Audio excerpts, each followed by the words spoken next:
Bismillahirrahmanirrahim. Oke, Assalamualaikum warahmatullahi wabarakatuh.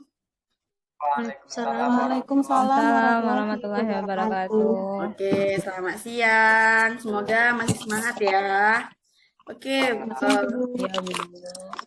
oke, boleh Ketua silakan disiapkan dulu kelasnya. Oke, baik Bu. Baik teman-teman, sebelum belajar kita mulai, mari sama-sama kita berdoa. Berdoa dimulai. Berdoa selesai. Sudah Bu. Oke, terima kasih Ketua. Oke, Bismillah ya. Kita cek kehadiran dulu nih. Siapa yang belum datang? Masih ada nggak yang di luar yang masih jajan di kantin? Ini udah hadir semua. Udah hadir semua, Ibu. Oke, udah hadir semua. Oke, kita mulai ya pelajaran kimia hari ini. Kemarin kita sudah belajar terkait dengan termokimia. Nah, di termokimia itu ada namanya reaksi apa? Reaksi apa itu Andinda Azizah? Eksoterem, Ibu. Oke, ada namanya reaksi eksoterem. Kira-kira kenapa sih disebut dengan reaksi eksoterem? Ada panas, Ibu. Oke, contohnya? Contohnya pembakaran. Oke, pintar. Berarti sudah masuk ya materinya. Nah, untuk endoterem, kenapa bisa endoterem? Mungkin yang lain bisa menjelaskan? Saya Bu, Oke, baik Aninda Fitri. endoterem itu dia menyerap kalor Bu. Contohnya seperti apa? Seperti contohnya seperti es meleleh gitu. Oke, berarti makna dalam pelajaran termokimia sudah dapat dipahami ya di dalam kehidupan sehari-hari kita. Nah, akan tetapi kenapa es itu bisa meleleh? Dan kenapa juga pembakaran itu kan ada tuh pembakaran yang bereaksi cepat dengan bereaksi lama seperti pembakaran kertas. Kalau pembakaran kertas itu lama atau cepat? Cepat Bu. Cepat. Langsung terbakar. Langsung terbakar. Tapi bagaimana kalau yang kita bakar itu bukan kertas, tapi seperti kertas jagung yang tebal? Berbeda nggak itu kecepatan pembakarannya? Beda Bu. Berbeda. Nah, jadi mengapa proses dari es bisa meleleh itu bisa kita hambat atau kita percepat proses pelelehannya atau pembekuannya, dan kenapa bisa itu terjadi? Kira-kira bisa nggak? Ada yang bisa menjelaskan kenapa semua proses itu bisa terjadi?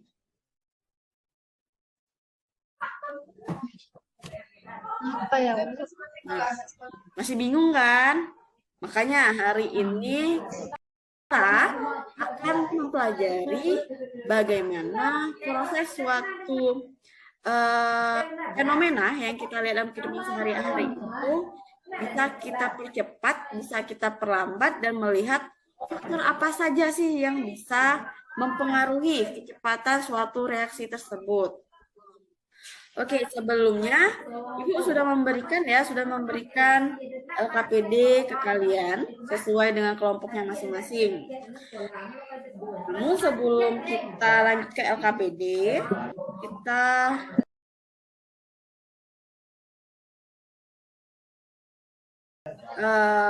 lihat dulu fenomena yang saya tampilkan. Oke, di sini saya ada dua contoh. Ada perkaratan sama ledakan petasan. Dari kedua ini, mana yang reaksinya berjalan cepat dan berjalan lambat? Oke, mungkin Andinda Mega bisa menjawab. Ya Bu, kalau yang berjalan cepat itu ledakan petasan Bu. Kalau yang perkaratan itu reaksinya berjalan lambat. Oke, kenapa perkaratan itu berjalan lambat? Karena membutuhkan waktu yang lama, Bu, kalau dia berkarat itu. Indikator Ledakan kenapa petasan. suatu fenomena itu bisa berkarat itu karena apa?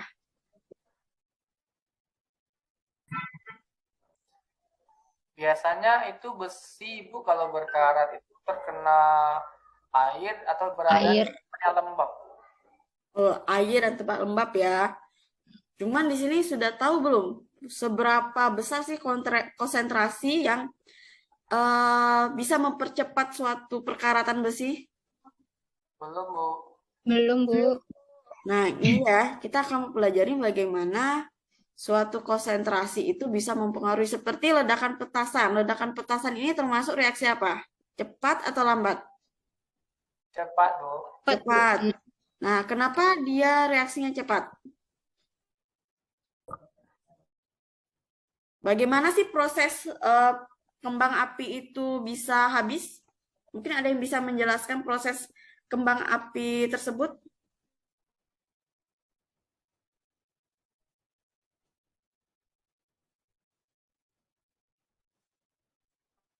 Dibakar pakai api langsung meledak gitu, Bu. Meledak. Nah, percikan-percikan api itu kan namanya tumbukan tuh. Oke, kira-kira kalau kita lihat dari percikan api yang dihasilkan, itu berarti menandakan percepatan konsentrasinya bagaimana? Cepat atau lambat? Labar ya sih? Cepat, Bu. Cepat. Nah, berarti dia perkaratan kita lihat dia ini kan butuh waktu. Berarti konsentrasinya itu tidak lebih cepat dibanding si kembang api ini ya. Iya, udah. Oke, coba kita lihat video selanjutnya bagaimana suatu faktor itu bisa mempengaruhi suatu reaksi. Tapi di sini yang kita harus tekankan adalah kita harus mengetahui bagaimana suatu reaksi itu bisa bereaksi secara cepat dan bereaksi secara lambat ya. Nah, di sini saya ada video terkait dengan obat, di mana obat itu ada beberapa jenis obat ya yang kita ketahui ya. Coba obat apa saja yang kalian ketahui bentuknya? Bentuk obat apa saja yang Kayak kalian yang ketahui? tablet, Bu. Tablet. Setelah tablet, Sirup. sirup. Oke, ada tablet, ada sirup. Nah, kita mau lihat nih bagaimana suatu tablet atau sirup itu bereaksi. Mana yang lebih cepat dan mana yang lebih lambat.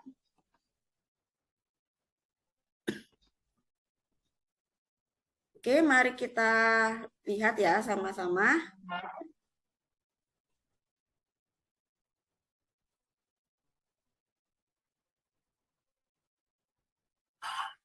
Oke, ini Pernahkah ada kalian permukaan. memperhatikan reaksi yang terjadi saat tablet vitamin C dilarutkan pada segelas air? Bagaimana menurut kalian apabila kita melarutkan vitamin C dalam bentuk tablet dan dalam bentuk serbuk? Manakah yang lebih cepat bereaksi?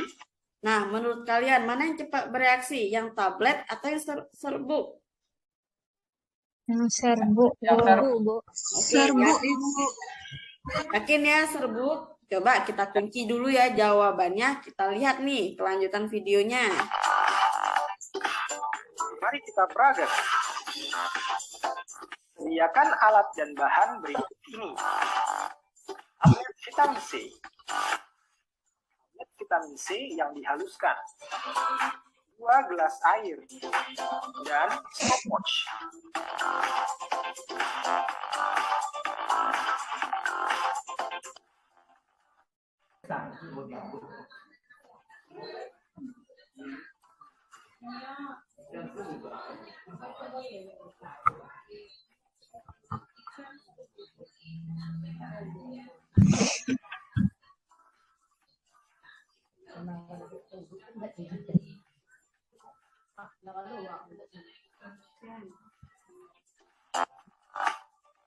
Oke, perhatikan ya bagaimana proses obatnya itu sama waktunya. Oke, sama-sama diperhatikan ya, karena nanti saya akan bertanya kepada masing-masing orang. Manakah yang lebih cepat bereaksi? Dari peragaan tadi, dapat kita simpulkan bahwa serbuk vitamin C lebih cepat bereaksi. Mengapa demikian? Mari perhatikan penjelasan berikut. Suatu reaksi kimia akan berlangsung melalui tumbukan-tumbukan dari molekul-molekul zat yang bereaksi. Pada zat bereaksi, semakin luas permukaan berarti semakin banyak bidang sentuhnya. Kemungkinan tumbukannya akan semakin banyak, sehingga reaksinya akan semakin cepat. Pada tablet vitamin C, hanya terdapat beberapa bidang sentuh, sehingga kemungkinan terjadi tumbukannya kecil. Sedangkan pada serbuk vitamin C, di setiap butir memiliki bidang sentuh masing-masing. Oke, dari sini, apa yang sudah kalian dapat pahami nih dari video yang sudah kalian lihat nih terkait dengan luas permukaan? Kenapa luas permukaan ini bisa menjadi faktor yang bisa mempercepat suatu reaksi? Oke, mungkin yang lain?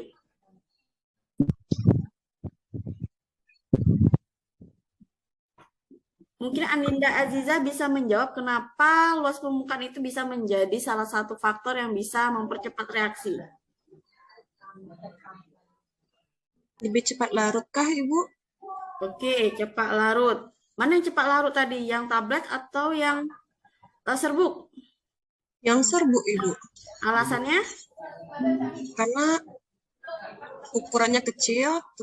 Nah, ukuran kecil itu lebih cepat larut. Lebih cepat larut. Oke, benar. Mungkin dari sini ada yang bisa melengkapi lagi jawaban dari Andinda Aziza. Karena luas permukaannya, Bu. Oke, luas permukaan.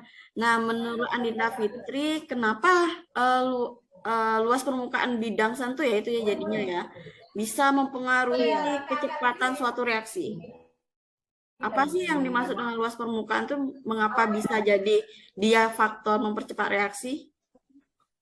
Karena dia bertumbukan, Bu. Jadi kalau semakin besar luas permukaannya, tumbukannya juga semakin besar gitu. Oke, bagus ya, berarti sudah paham. Jadi kalau kita analogikan seperti gambar ilustrasi, nah gambar ilustrasi tadi, kita lihat bahwa si luas permukaan itu bisa mempengaruhi kecepatan suatu reaksi. Nah, tadi kita anggap ini, kalau kita analogikan, yang kotak warna 4 ini, kalau misalnya ini adalah kotak, kita hanya bisa menyentuhnya itu di 4 sisi, atas, bawah, kiri, dan kanan. Otomatis yang di dalam ini kita tidak bisa nih menyentuh bagian-bagian di dalamnya. Sedangkan kalau yang serbuk atau yang butiran halus, kita lihat kalau dia sudah terpecah-terpecah seperti ini, kita makin mudah menyentuhnya. Maka kelarutan akan lebih cepat larut di dalam bentuk yang halus ya. Oke, sampai sini sudah paham ya. Yuk coba kita lihat video selanjutnya. Dan tumbukannya akan semakin tiap jalan yang ramai kendaraan. Nih, manakah yang memiliki peluang terbesar terjadi tabrakan? B, Ibu. Yang B, Ibu. D, kenapa? Tidak beraturan. Ini sangat macet. Kenapa yang B yang lebih cepat bereaksi? Yang lebih cepat bereaksi, yang lebih mudah tabrakan? Yang B, Bu, karena dia itu sangat padat itu, Bu. Oke, kalau kita hubungkan dengan tumbukan tadi, dengan konsep tumbukan tadi, Berarti semakin padat, semakin banyak mobilnya di jalan itu, maka kecelakaan makin mudah terjadi, Bu. Ya, karena bidang sentuhnya lagi ya, bidang sentuhnya itu lebih kecil di sini, lebih kecil dalam artian dia bergerak tapi sudah nggak bisa. Jadi semacam kalau kita itu di ruangannya ukuran 3x3, isinya 100 orang, kita bergerak tapi itu sulit berusaha. Oke, coba kita lihat ya video yang saya berikan. Pernahkah kalian melihat persimpangan jalan yang ramai kendaraan? Bandingkan dengan persimpangan yang sepi kendaraan, manakah yang kemungkinan terjadi tabrakan lebih besar? Mari lihat ilustrasi berikut.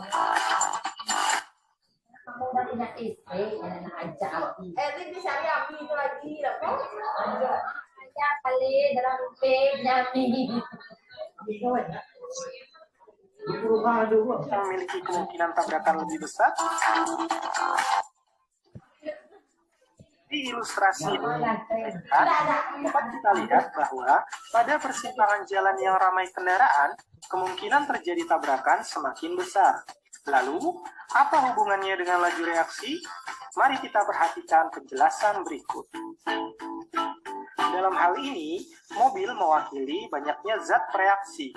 Semakin banyak zat reaksi pada satu tempat, maka kemungkinan tumbukan semakin besar, sehingga reaksi akan semakin cepat. Konsentrasi mewakili banyaknya zat yang bereaksi. Jumlah partikel atau zat bereaksi sangat mempengaruhi besar tumbukan dalam reaksi. Semakin besar konsentrasi, semakin besar kemungkinan terjadinya tumbukan. Jika tumbukan antar partikel semakin besar, maka kemungkinan terjadinya reaksi juga akan semakin besar. Dengan demikian, kenaikan konsentrasi bereaksi memicu aktifnya tumbukan antar partikel dan akan menyebabkan laju reaksi semakin cepat.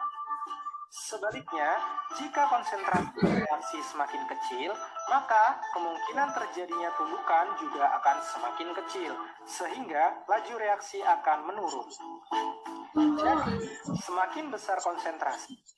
Oke, ini ya, di sini ada dua statement, di mana semakin tinggi konsentrasi, maka semakin besar tumbukan, maka semakin cepat laju reaksinya. Nah, ada nggak yang bisa ngasih contoh selain tabrakan?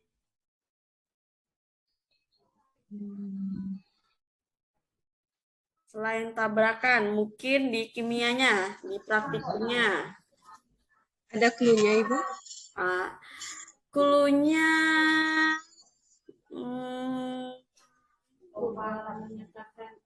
nah, kita dulu pernah nih kita praktikum garam, ada garam halus sama garam kasar. Ada, Ibu. Nah, oke, bagaimana yang garam halus yang kemarin pernah kita praktikumkan untuk di larutan? Mana yang lebih cepat larut? Si garam halus kah atau si garam kasar? Garam halus, Ibu. Oke, garam halusnya kita anggap kita kasih dia 1 sendok makan. Kalau seandainya kita lebih kasih lebih masuknya itu maksudnya lebih dari 1 sendok, kira-kira bagaimana air di gelas yang kita amati?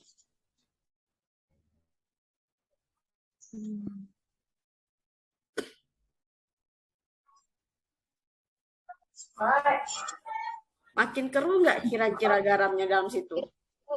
Iya. Makin keruh kan? Nah, keruhnya itu tandanya laju reaksinya atau tumbukan yang terjadi di situ cepat. Karena faktor dari pengaruh dari penambahan konsentrasi si garam itu. Cuman memang tidak nampak. Yang lebih nampaknya nanti adalah ketika kita memasak. Mana yang lebih cepat kita masak di kompor ya? Masak air tanpa garam atau masak air pakai garam dengan volume air yang sama? Pakai garam, Bu. Pakai garam. Nah, seperti itulah nanti kalau kita mau melihat bagaimana suatu reaksi itu bisa berjalan cepat dan berjalan lambat. Apalagi kalau kita tambahin garamnya makin banyak, makin cepat lah itu masak airnya. Jadi ini masih pengaruh konsentrasi ya. Oke, tadi kita sudah melihat ya tayangan tadi bagaimana pengaruh dari luas permukaan dengan konsentrasi itu mempengaruhi kecepatan suatu reaksi. Nah, kemudian seperti sebelumnya saya sudah tadi bilang, saya sudah memberikan LKPD ya ke kalian kemarin. Sudah dibuka belum? Baru buka, Ibu. Baru buka. Gak apa-apa, kayaknya sudah berusaha ya. Ya, sudah berusaha. Sudah ada yang baca belum? Baru sedikit, Bu. Baru sedikit. Covernya saja, Ibu. Kalau oke, ini saya jelaskan dari awal ya.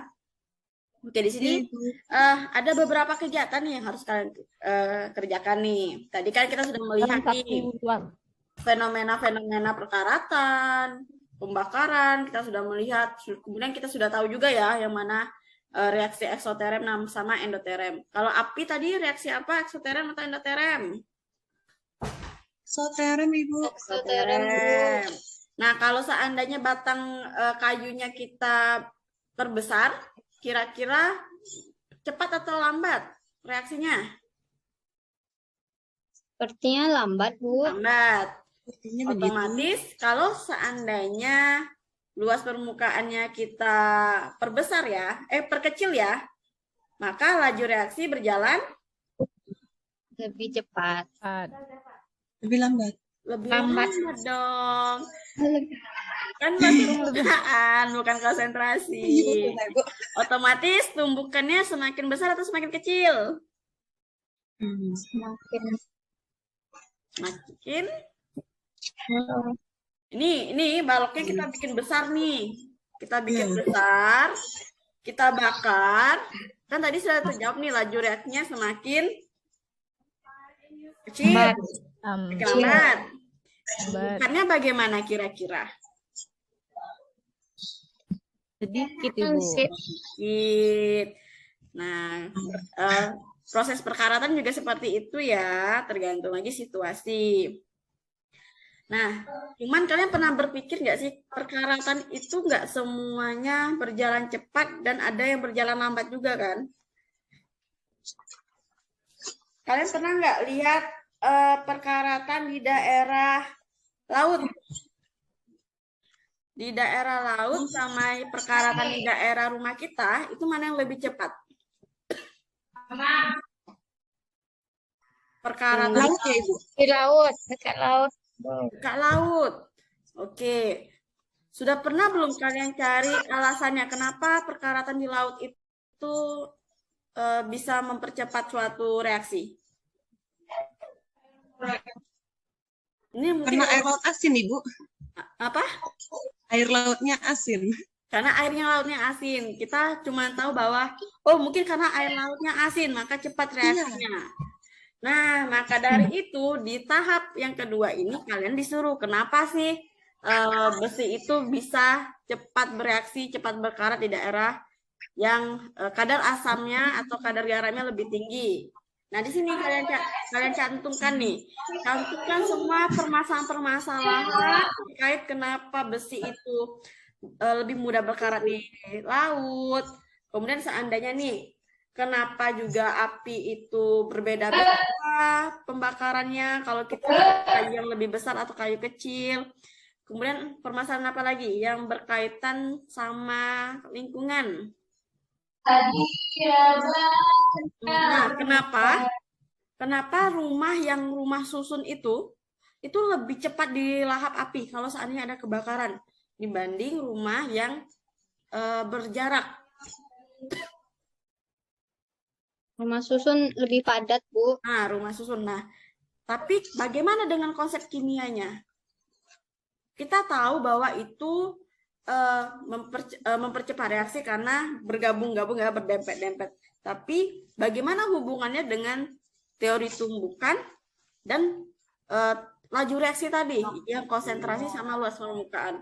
Jadi kalian mengidentifikasi masalah-masalah di lingkungan kalian itu maksimal 5, minimal 3 permasalahan. Di sini kalian bentukin dalam bentuk pertanyaan. Kemudian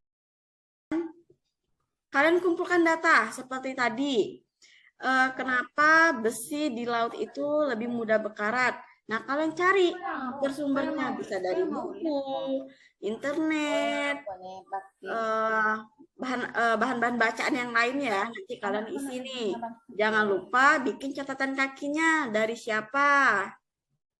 Oke, kemudian setelah itu kalian olah datanya. Jadi kalian olah data ini dengan menghubungkan penemuan kalian, penemuan di sumber bahan bacaan kalian dari permasalahan ini, dari kumpulan data ini, kalian simpulkan untuk menjawab masalah-masalah yang sudah kalian buat tadi. Lalu kesimpulannya kalian isikan di pengolahan data ini. Oke, dia saling terurut.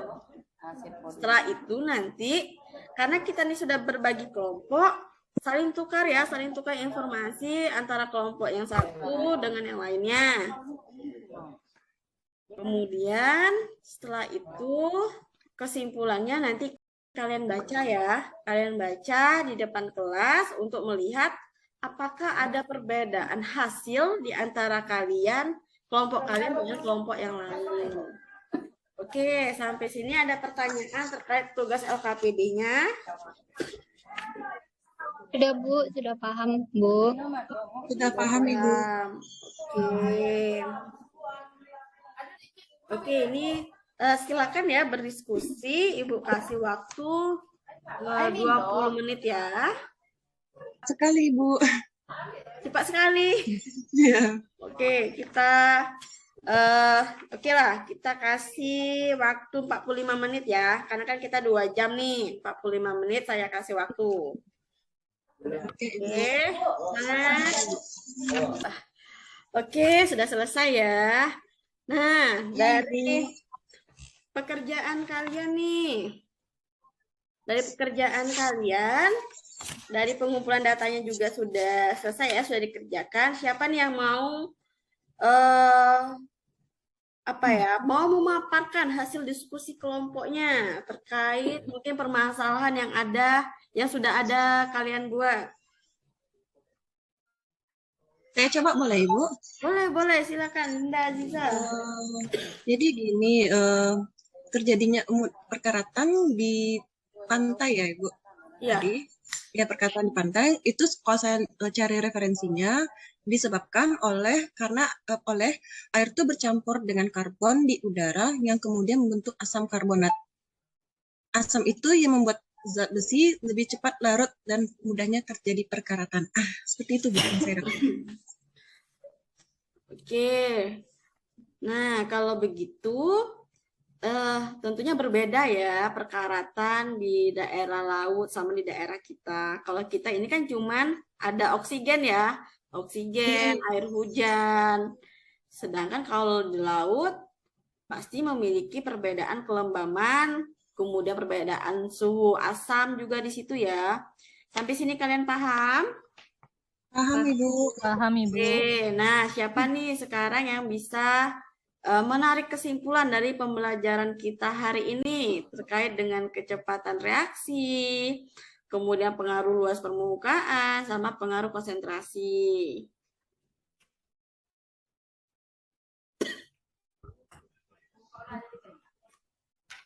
Boleh Bu. Oke, baik Aninda Fitria, silakan jelaskan kesimpulannya. Untuk pemanfaatannya dalam kehidupan Ibu. Ya. Jadi dengan mempelajari faktor-faktor yang dapat mempengaruhi laju reaksi tadi, mungkin hal ini bermanfaat untuk seperti pencegahan pembusukan makanan atau buah-buahan Ibu. Nah, biasanya kan kalau kita ke supermarket itu kan buah-buahan itu kan ditempatkan di tempat khusus ya Bu ya. Nah, kayak semacam etalase yang suhunya lebih dingin ketimbang tempat-tempat yang lain. Nah, seperti itu mungkin Ibu. Benar nggak sih, Bu? Benar-benar, setuju. Nah, berarti kalian sudah paham ya memaknai bagaimana laju reaksi itu sangat Ada bermanfaat satu lagi dalam nih, Bu. kehidupan. Apa? Misalnya kayak perkaratan tadi kan, Bu. Mm-mm. Nah, itu kita bisa menghambat laju perkaratan itu dengan cara mungkin dicat dulu besinya. Dicet Bener dulu. gak sih, Bu? Benar. Nah, tapi kenapa sih mesti dicet? Supaya ininya nggak bersentuhan langsung dengan besinya.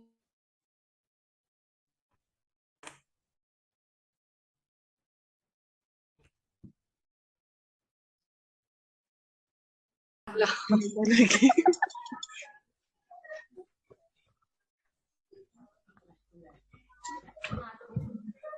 Oke, nah kalau begitu,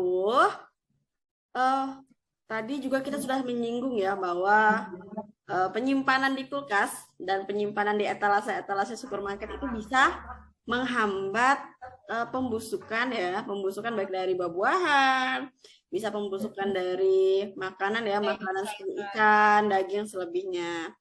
Nah, berarti ada faktor yang baru lagi nih yang kita ketahui bahwa laju reaksi itu salah satu faktornya adalah suhu ya, karena itu kan didinginkan suhu. Nah, kalau begitu, mengapa suhu itu bisa menjadi faktor dalam laju reaksi? Nah, ini perlu kita telaah lebih lanjut nih, karena kita mungkin kalian hanya mengetahui ya, oh ternyata untuk biar tidak mudah busuk, ya kita masukin aja ke kulkas ya, palingan seperti itu kan. Tapi bagaimana kalau kita melihat dari segi reaksi tumbukannya, laju reaksinya? Mungkin dari sini ada yang sudah bisa menerangkan atau menjelaskan terkait itu? Belum, Bu. Belum ya, geleng-geleng. Kan belum belajar, Bu. Iya. Maka dari itu, besok kita belajar terkait dengan mengapa suhu bisa menjadi faktor dari laju reaksi. Bagaimana tumbukan dan konsentrasi dari laju reaksinya itu. Oke. Kemudian juga Ibu nanti mau kalian mengerjakan latihan ya, latihan-latihan yang sudah Ibu kasih sebelumnya. Semoga itu sudah ini. Ada 4 soal terkait dengan luas permukaan. Jadi kalian bisa menjelaskannya terkait dengan sumber-sumber yang kalian sudah dapat. Oke, nah ini akan menjadi pembuka kita untuk besok. Oke, sepertinya cukup ya untuk pelajaran hari ini. Atau masih ada yang mau yang ditanyakan? Tidak ada, Ibu. Tidak ya, cukup ya. Oke, untuk mengakhiri kegiatan kita hari ini, oke sama-sama kita ucap hamdalah ya. Alhamdulillahirrahmanirrahim. Alhamdulillahirrahmanirrahim. Oke, saya akhiri ya. Wassalamualaikum warahmatullahi wabarakatuh. Waalaikumsalam warahmatullahi wabarakatuh. Terima kasih, Bu. Terima kasih, Ibu. Sama. Sebutin ya. Iya, Bu.